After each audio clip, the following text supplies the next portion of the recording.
नमस्ते बच्चों। आज हम कक्षा 9 में हिंदी में अलंकार के बारे में जानेंगे। अलंकार क्या होता है? अलम और कार शब्दों से बना है जिसका अर्थ आभूषण है।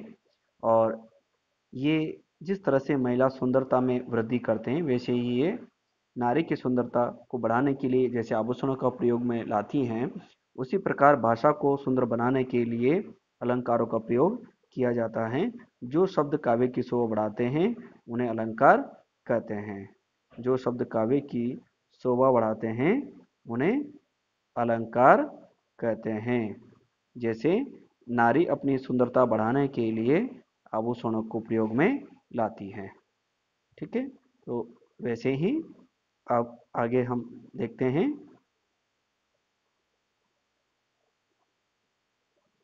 तो आपने देखा भी अलंकार, और अब इस अलंकार के भेद कौन कौन से हैं।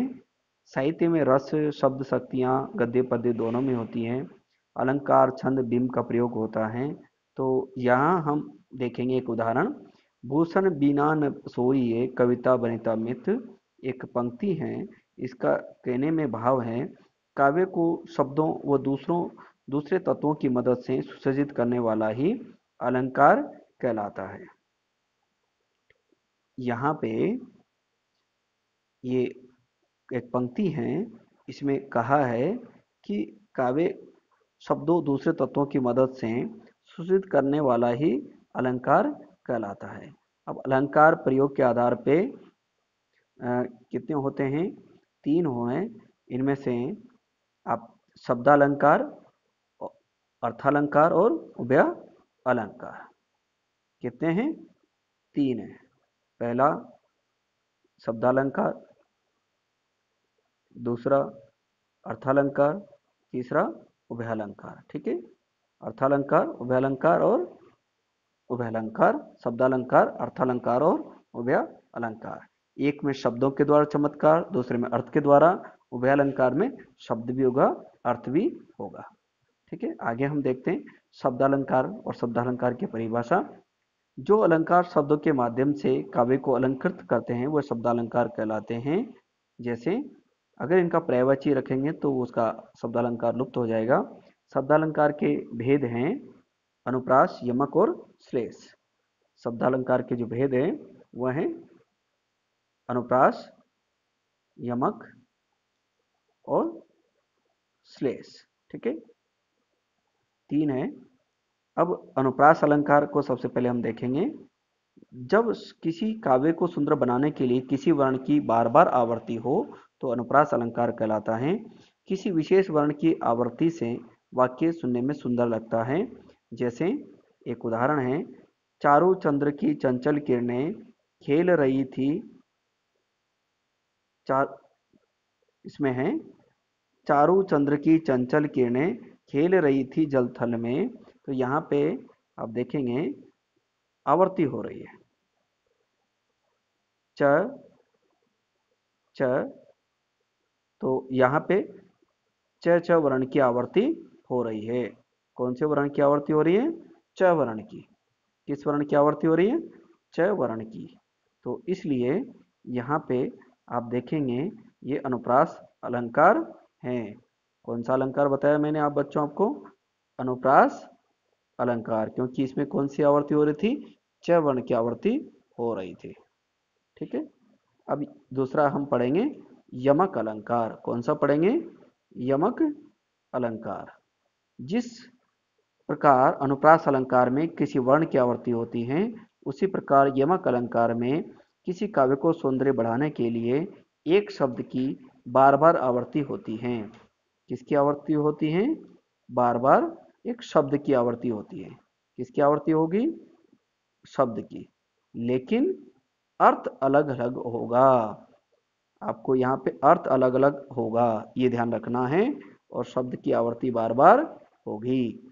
जैसे इसमें कहा है, काली घटा का घमंड घटा। यहाँ पे आप देखेंगे एक शब्द 2 बार आया है, काली काली है, लेकिन यहाँ पे घटा है और यहाँ भी घटा है। तो इस शब्द में पहले घटा का अर्थ है वर्षा काल और दूसरे का जो उड़ने वाली हैं, और दूसरे का अर्थ है कम होना। यहाँ पे कितने अर्थ हो गए इसके? दो। कितने अर्थ हो गए? एक घटा ये वर्षा काल, और दूसरे का है कम होना, ये भी घटा है। तो घटा घटा का अर्थ यहाँ दो बार हुआ, पहले का वर्षा, दूसरे का कम होना। तो यहाँ कौन सा अलंकार है? यमक अलंकार। अब हम आगे देखते हैं श्लेष अलंकार। श्लेष अलंकार ऊपर दिए गए दोनों अलंकारों से भिन्न है। श्लेष अलंकार में एक ही शब्द के विभिन्न अर्थ होते हैं। रईमन पानी राखिए, बिन पानी सब सून, पानी गए न उबरे, मोती मानस चून। कौन से अलंकार का जिक्र हो रहा है यहाँ पे? श्लेष अलंकार। एक शब्द के विभिन्न अर्थ होंगे, जैसे रईमन पानी राखिए, बिन पानी सब सून, पानी गए न उभरे, मोती मानस चून। इस दोहे में तीन शब्द हैं, उनका एक शब्द का तीनों से अलग अलग अर्थ निकाला गया है। पानी के तीन अर्थ हैं। पहले का अर्थ है मनुष्य के संदर्भ में विनम्रता। दूसरे में पानी का अर्थ है आभा, ठीक है, और आभा है चमक है। बाद वाले में तीसरा अर्थ दिया इन्होंने जल, जैसे आटे के संबंध में। तो इस तरह से यहाँ पे तीन अर्थ हो गया, आभा हो गया और पहला अर्थ हो गया विनम्रता, ठीक है। तो इस तरह से आपने देखा तीन अर्थ हैं। तो यहाँ पे अब हम अगला टॉपिक चलेगा अर्थ अलंकार, जहाँ पे अर्थ के आधार पर चमत्कार उत्पन्न किया जाता है, ठीक है, अर्थ के आधार पे, ठीक है। किसके आधार पे हम बात कर रहे हैं? अर्थ के आधार पर। तो अर्थ में आप देख रहे हैं, अर्थ में अर्थालंकार में जब किसी काव्य का सौंदर्य उसके अर्थ पर आधारित होता है, वो अर्थालंकार कहलाता है। अर्थालंकार होता है उसमें जहाँ अर्थ के माध्यम से चमत्कार उत्पन्न किया जाता है। अर्थालंकार के 5 भेद बताए हैं। पहला उपमा, दूसरा रूपक, तीसरा उत्प्रेक्षा, अतिशयोक्ति अलंकार, मानवीकरण अलंकार, ठीक है। कितना अलंकार बताए? मानवीकरण, अतिशयोक्ति और उत्प्रेक्षा और रूपक और उपमा, ठीक है। तो 1 2 3 4 5 हो गए, ठीक है। अब आप आगे देखेंगे एक एक का उदाहरण। उपमा। उपमा अलंकार का अर्थ है, उप का अर्थ है समीप से, पा का अर्थ है तोलना देखना। जब दो भिन्न वस्तुओं में समानता दिखाई जाती है वहाँ उपमा अलंकार होता है। जैसे कर कमल सा कोमल है। क्या उदाहरण दिया? कर कमल सा कोमल है।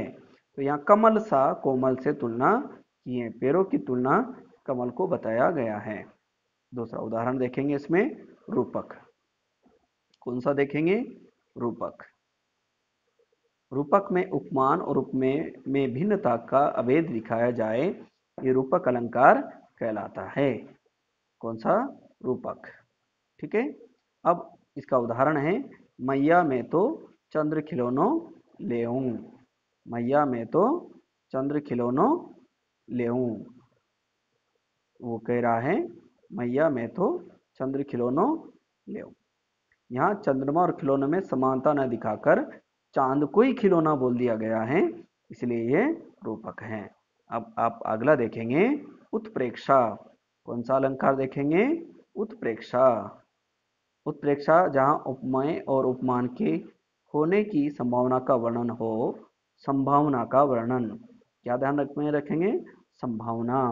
उपमेय में उपमान के होने की संभावना का वर्णन हो, वहाँ उत्प्रेक्षा अलंकार दिखाएगा।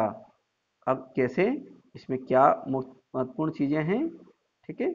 जो मनु है, जनु है, जानत है, मानव है, निश्चयी है, इव है, अगर ये शब्द हैं तो ये उत्प्रेक्षा अलंकार हैं। जैसे यहाँ मुख मानो चंद्रमा है, मुख मानो चंद्रमा है, तो यहाँ चंद्रमा के होने की संभावना का वर्णन किया जा रहा है, तो ये कौन सा अलंकार है? उत्प्रेक्षा। अब आगे हम चलते हैं अतिशयोक्ति अलंकार। कौन सा अलंकार पे? जब किसी बात का वर्णन बहुत बड़ा चढ़ाकर किया जाए वहां अतिशयोक्ति अलंकार होगा। कौन सा अलंकार होगा? अतिशयोक्ति अलंकार, जहां किसी बात का बड़ा चढ़ाकर के वर्णन किया जाता है। जैसे आगे कह रहा है, आगे नदियां पड़ी अपार, घोड़ा कैसे उतरे पार, राणा ने सोचा इस पार, तब तक चेतक था उस पार। ये जो उदाहरण हैं ये महाराणा प्रताप के ऊपर हैं कि किस तरह से उनके घोड़े और उनकी सोच की बढ़ा चढ़ाकर प्रशंसा की है। ठीक है, आखिरी उदाहरण है इसमें। इसमें चेतक की शक्तियों और स्फूर्ति का बढ़ा चढ़ा के वर्णन किया गया है, इसलिए कौन सा अलंकार है? अतिशयोक्ति। अब हम दूसरा उदाहरण देखेंगे, मानवीकरण। कौन सा उदाहरण देखेंगे? मानवीकरण, जहाँ प्राकृतिक चीजों में मानवीय भावनाओं के होने का वर्णन हो तब वहाँ मानवीकरण अलंकार होता है। कैसे होगा? फूल हंसे कलियां मुस्काई। आप देख सकते हैं कभी फूल हंसते हैं क्या? नहीं, लेकिन उनको तुलना किससे की है?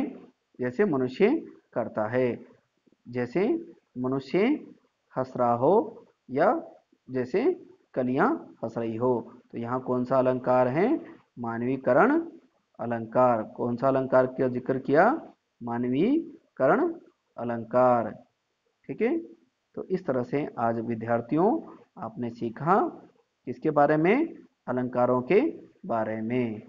आपको पता चल गया आज का टॉपिक क्या था? अलंकार। क्या था? अलंकार। ठीक है, तो आप इसको रिवाइज करेंगे। ठीक है, क्या टॉपिक था आपका? अलंकार।